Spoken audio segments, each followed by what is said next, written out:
Mpampianatra 20 avy amin'ny fikambanan'ny sekoly tsy miankina eto Antananarivo no toloran'ny fanjakana. Marobona pirenena nandritra ny lanonana no tanterana tetsy Antanimena. Fijerentsika indrindra ary ny sary.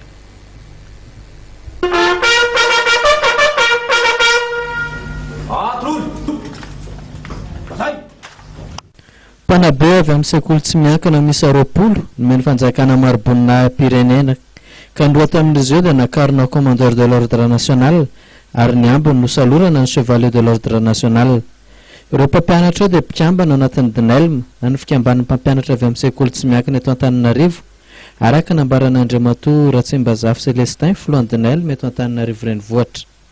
Izy ity tokoa dia lanonana atao hoe nandraisana ny marobona pirenena avy amin'ny fanjakana zany izay natolotra ho an'ny DNELM Antananarivo renivohitra tamin'ny alalan'ireo tompon'andraikitra sy ny alalan'ny mpanabe ary ny mpandraharaha tato anatin'ny DNELM Antananarivo renivohitra.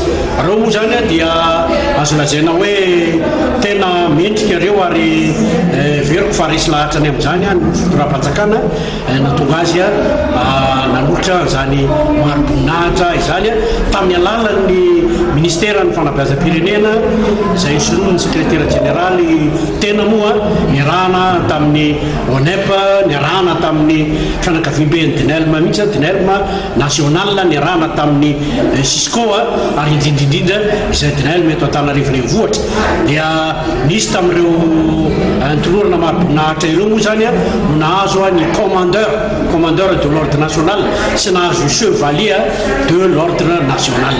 Tonga nanome voninahitra ty fotoana io koa ny avy ao amin'ny ministera ny fampianarana izay nosoloan'ny secrétaire général ny tena.